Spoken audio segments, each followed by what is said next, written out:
Hay un versículo muy corto pero muy famoso por ser el rey de los textos utilizados hasta el hartazgo para argumentar sobre el fin de la ley. El texto en cuestión es Romanos 10:4, que dice: porque el fin de la ley es Cristo, para justicia a todo aquel que cree. En este video vamos a analizar este texto desde varios puntos de vista para poder dejar el tema bien claro de una vez por todas. Comencemos.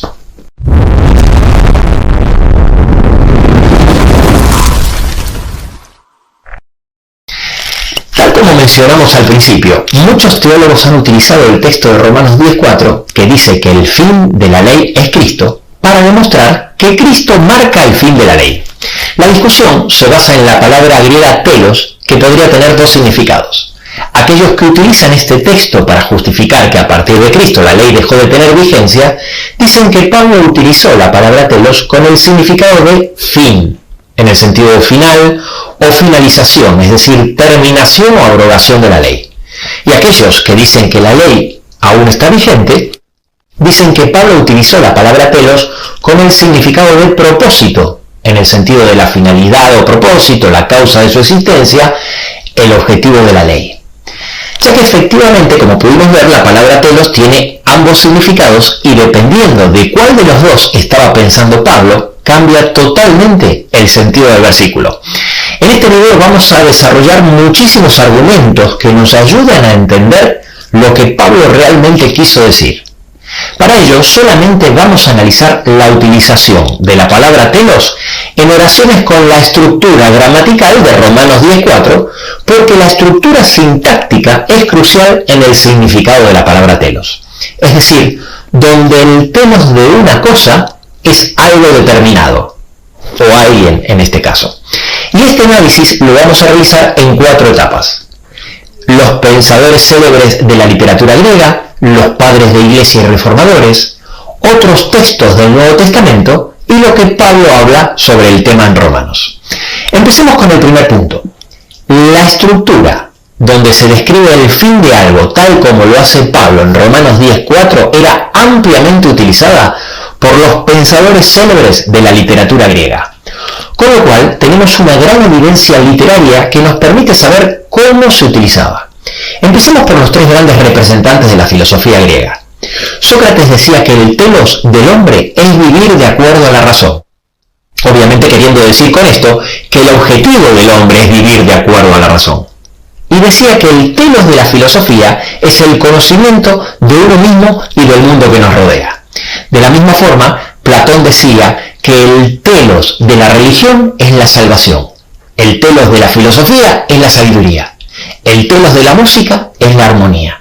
Y muchas otras frases que te dejo en pantalla con su referencia por si te interesa, donde claramente también le daba a la estructura donde se describe el telos de algo el significado de finalidad, causa, objetivo o propósito. Y con Aristóteles pasaba exactamente lo mismo. Hay literalmente decenas de frases donde él utiliza la misma estructura gramatical, donde siempre le da a la palabra telos el significado de propósito u objetivo. Él dice que el telos de la educación es la virtud, el telos de la retórica es persuadir, el telos de la poesía es la emoción, y aquí en pantalla te dejo muchas otras frases por si te interesa, todas con su referencia. Por supuesto, no solo fueron estos 3 grandes filósofos los que le daban el significado de propósito, causa u objetivo cuando hablaban del telos de algo. Con el mismo significado, Heródoto decía que el telos de la historia es la verdad, Pericles decía que el telos de la democracia es la libertad, y así podríamos seguir con Hipócrates y Sócrates y varios otros hasta llegar a Cicerón, por mencionar unos pocos donde podemos ver solo algunos ejemplos que te dejo aquí en pantalla con su referencia, de tantísimos casos donde vemos que era lo más común darle a la palabra telos el significado de objetivo para las oraciones que tenían la misma estructura sintáctica que Romanos 10:4. Algunos teólogos, hablando sobre este tema, afirman que en la literatura griega se le da el significado a telos como finalización, es decir, fin temporal. Pero eso normalmente se da en 2 casos. Uno puede ser cuando el uso de la palabra telos se da en una estructura sintáctica totalmente diferente. Como por ejemplo en la frase "y entonces vendrá el fin", que nada tiene que ver con la estructura gramatical de Romanos 10:4 y las que venimos analizando. Y otro caso es cuando el final o terminación de algo coincide con el objetivo o propósito, como por ejemplo el telos del embarazo, que es el nacimiento, o el telos de la carrera, que es llegar a la meta. No es casualidad que la definición del término teleología, que viene de la raíz telos en la Real Academia Española, solo tiene una acepción y es sobre las causas finales. Es decir, que la propia etimología de la palabra respalda lo que venimos diciendo. El telos de la ley, es decir, la causa de la ley, el motivo o la razón de ser de la ley, es Cristo. A modo de conclusión de este punto, termino diciendo que era tan habitual entre los griegos parlantes la expresión el telos de para referirse al propósito u objetivo de las cosas, que el texto de Romanos 10:4 no era ambiguo para ellos. Vamos a pasar al segundo punto: los padres de iglesia y reformadores. San Agustín, uno de los pensadores más importantes del cristianismo de los primeros siglos, comentando Romanos 10:4, decía: ¿qué significa que Cristo es el fin de la ley? ¿Acaso significa que Él ha venido a abolir la ley? No, en absoluto.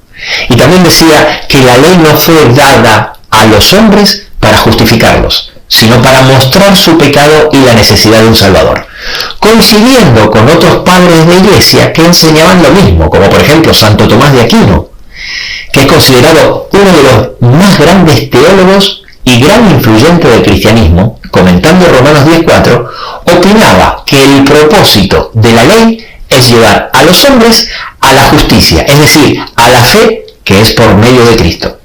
En todos los casos, dejo en pantalla, por si te interesa, el texto completo y su referencia.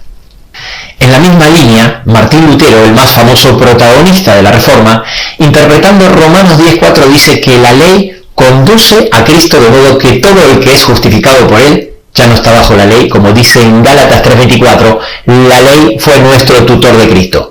Por eso la ley es también llamada portento de la fe. Nos conduce a donde Cristo pueda encontrarnos. Por supuesto, coincidiendo su forma de pensar con otros reformadores, como por ejemplo Calvino, el cual decía de esta manera: los 10 mandamientos no perdieron su vigencia con la venida de Cristo.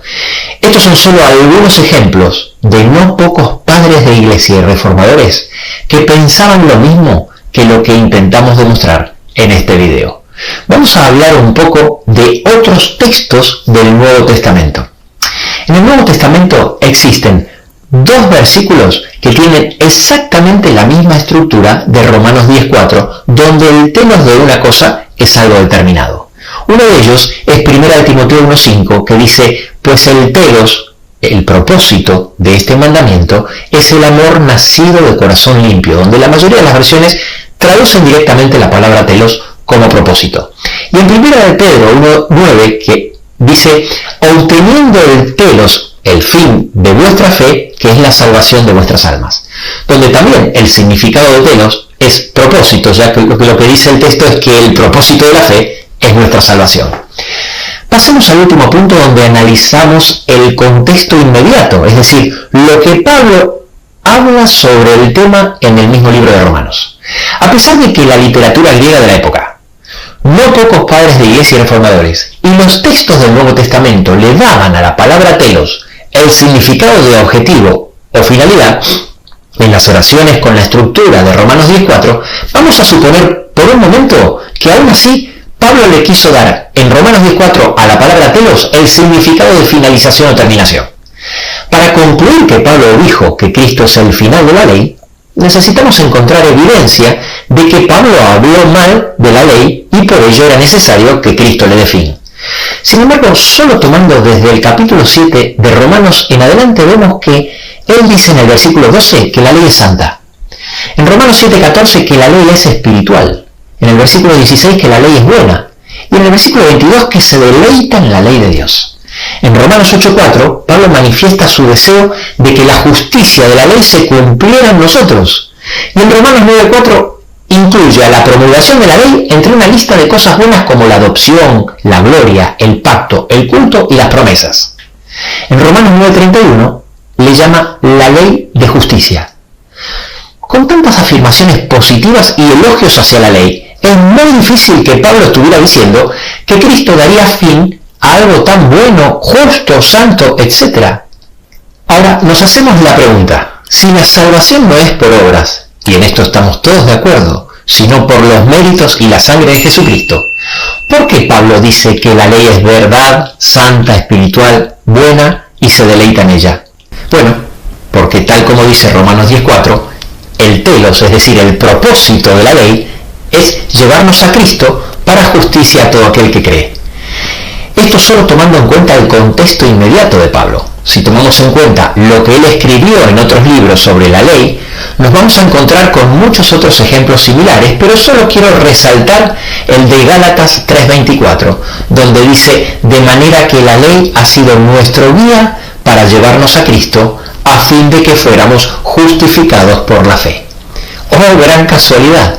La misma idea que estamos intentando demostrar en este video, pero donde Pablo lo expresa con palabras mucho más claras e irrefutables para evitar ser malinterpretado. Pablo en Romanos 10:4 dijo que el telos de la ley, es decir, el propósito, el objetivo, la finalidad de la ley es Cristo. Precisamente por eso en Gálatas 3:24 dice que la ley ha sido nuestro guía para llevarnos a Cristo. Más claro imposible, ¿no lo es? Ya sé lo que estás pensando, pero yo no puedo guardar la ley, Cristian. Y tú tampoco, ya lo sé, y es cierto. De la misma forma que ni tú ni yo podemos vivir la vida perfecta que vivió Jesús para darnos su ejemplo. Pero la salvación es dejar que el amor de Cristo nos transforme a través del Espíritu Santo a su imagen y semejanza. Ninguno de nosotros jamás podrá decir mi vida es perfecta como fue la vida de Cristo. Pero eso no quita que cuanto más relación tengamos con Cristo, más podrá transformar el Espíritu Santo nuestra vida a su imagen y semejanza. ¿En qué sentido fue perfecta la vida de Cristo? En que guardó la ley. Con el mismo criterio, es en base a la ley de Dios que mostramos nuestro amor por Él, nuestra fidelidad y transforma nuestra vida a su imagen y semejanza. Termino con una sencilla idea muy simple para que reflexiones en ella. Jesús dijo en Juan 14:15, si me amáis, guardad mis mandamientos. Así que, si fueras el enemigo, lo primero que harías, ¿no sería intentar que los seguidores de Jesús se aparten de los mandamientos? Si Pablo dice que la ley es un guía que nos lleva a Cristo, si tú fueras el enemigo, lo primero que harías, ¿no sería intentar que los seguidores de Cristo desconozcan ese guía, diciendo que ya no existe? Hasta aquí este video. No te olvides de suscribirte y darle a la campanita, y recuerda que en la comprensión de estos temas puede estar tu salvación eterna. Porque como dice Romanos 10:17, la fe viene por el oír y el oír por la palabra de Dios. Nos vemos en el próximo video.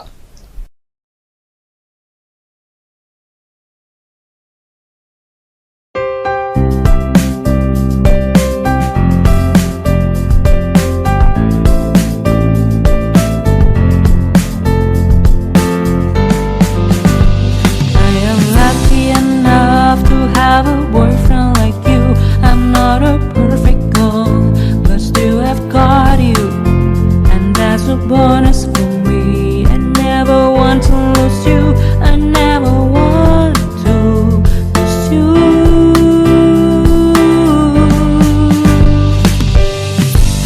You will not believe, but it's true when I say that you are the more important person in my life. Your love has conquered my heart. Me asking for more. I love you for who you are.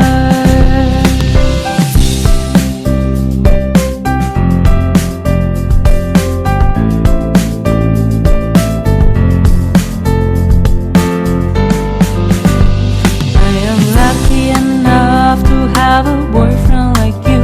I'm not a perfect girl, but still I've got you, and that's a bonus for me. I never want to lose you. I never want to lose you.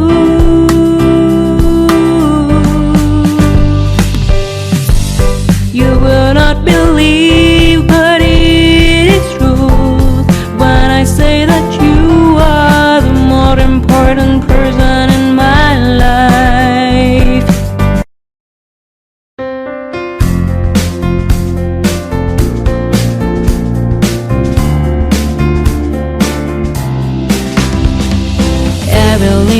thing related to you make me smile.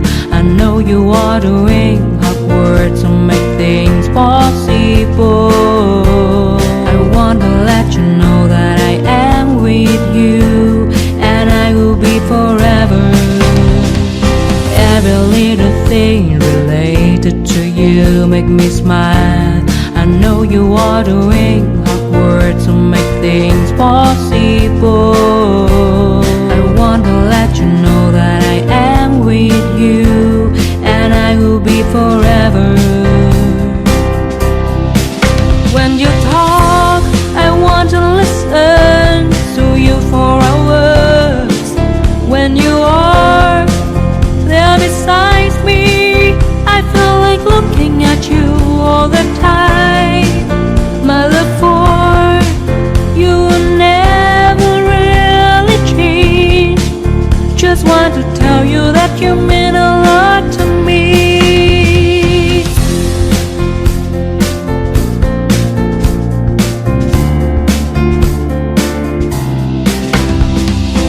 Every little thing related to you make me smile. I know you are doing hard work to make things possible.